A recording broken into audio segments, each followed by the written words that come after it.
रमज़ान की आमद आमद है और उसके साथ ही जो लोग शुगर के मरीज़ हैं, उनकी परेशानी में थोड़ा इज़ाफ़ा होता है कि उनका दिल भी चाहता है कि वो रोज़े रखें। लेकिन समझ नहीं आ रही होती कि रोज़ा कैसे रखें? क्या हाइपो में चले जाएँगे या उससे कोई नुकसान होगा या उन्हें रख लेना चाहिए?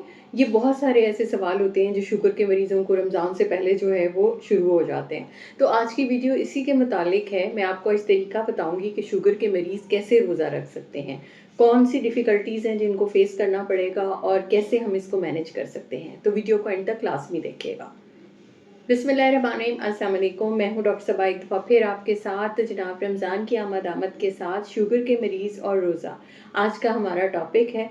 तो सबसे पहली चीज़ तो ये कि हमें कैटेगरी डिफ़ाइन करनी पड़ेगी कि आप शुगर के कौन से मरीज़ हैं। अगर आप टाइप 1 डायबिटिक हैं, यानी कि आपको इंसुलिन की ज़रूरत पड़ती है और हर 4-6 घंटे के बाद आपको इंसुलिन लगानी पड़ती है, तो उस सूरत में हम रिकमेंड नहीं करते कि आप रोज़ा रखें।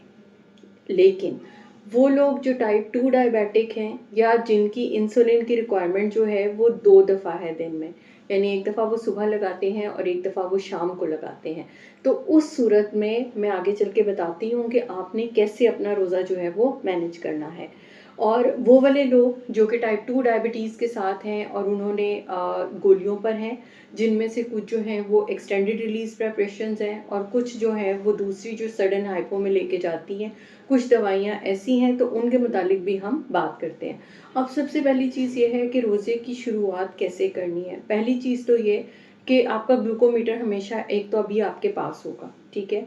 और इब्तिदा हम ऐसे करेंगे कि जो लोग ट्वाइस 2 दफ़ा इंसुलिन लगाते हैं, उन्होंने सबसे पहली चीज़ ये करनी है कि आपने सिंपल अपनी मॉर्निंग डोज़ से 2 से 4 यूनिट्स जो हैं वो कम करने हैं इंसुलिन के, ठीक है? और उसके साथ आपने उनसे जिस तरह सहरी का टाइम होता है, आपने उसी टाइम पे अपनी सहरी करनी है और उसके बाद सारा दिन आप पानी सिर्फ़ पी सकते हैं, लेकिन उसके साथ आप खाएँ कुछ ना और मगरिब तक का वेट करें। अगर आप स्टेबल रहते हैं, आपके शुगर लेवल्स ठीक रहते हैं, तो आप उसी तरह अफ्तारी कीजिए, ठीक है? इस दौरान अगर आपको किसी भी स्टेज पे लगता है कि आपके शुगर लेवल्स लो हो रहे हैं या आपको चक्कर आ रहे हैं, बीपी लो हो रहा है, नकाहत बहुत ज़्यादा महसूस हो रही है, तो अपनी शुगर चेक करें और साथ ही आप अपना रोज़ा खोल लें। ये है डमी रोज़ा, ठीक है? इसी तरह जो ओरल हाइपोग्लाइसेमिक्स यानी गोलियों पे जो पेशेंट्स हैं, वो भी अपनी दवाइयों की मिकदार अपने मौलिद से मशवरा करें और उसको कम करेंगे। और उसके साथ वो इसी तरह पहले ये डमी रोज़ा यानी पानी सिर्फ़ पिएँगे और उसके साथ वो अपना रोज़ा कंटिन्यू करेंगे।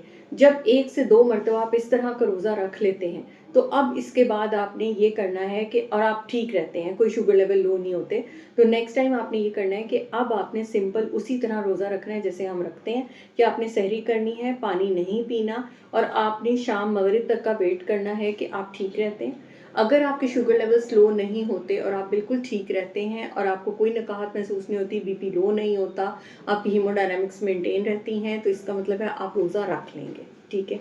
ये एक सिंपल सा टेस्ट है, पहले आप ये करके देख लें क्योंकि अभी फ़रवरी का मंथ गुज़र रहा है और इस महीने में अभी चूँकि मौसम भी बेहतर है, तो आपके लिए डमी रोज़े की प्रैक्टिस करना आसान है। तो इस तरीके से अगर आप अपना रोज़ा रख लेते हैं, तो फिर आइंदा भी आपके लिए रोज़े आसान होंगे। हाँ, जो लोग बहुत ही ज़्यादा जिनका एरेटिक कंट्रोल है और उनको ज़्यादा दवाइयों की ज़रूरत पड़ती है, उनको दोपहर में भी लेनी पड़ती हैं, उनके लिए मेरा मशवरा ये है कि आप पहले अपने मौलिद से दवाइयों के 2 सेट्स बनवा लें। यानी कि आपकी सहरी की दवाई कौन-सी होगी और अफ्तारी की दवाई कौन-सी होगी। इसमें हम रिकमेंड यही करते हैं कि आप 1/3 सहरी में लें और 2/3 अफ्तारी में लें।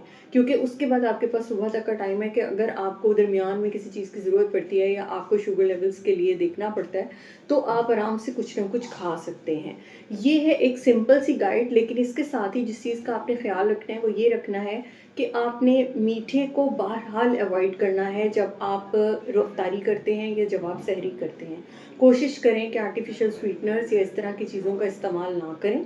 आप सिंपल नेचुरली जो आराम से खाना खाना है आप वो खाएँ और अपनी हाइड्रेशन अच्छी रखें और दवाइयों को एडजस्ट कराएँ। तो अगर इस तरीके से आप रोज़ा रखते हैं तो इंशाल्लाह रमज़ान आपका बहुत अच्छा गुज़रेगा। तो फिर मिलेंगे किसी नई वीडियो के साथ, तब तक के लिए बहुत ख़्याल रखिएगा। अल्लाह हाफ़िज़।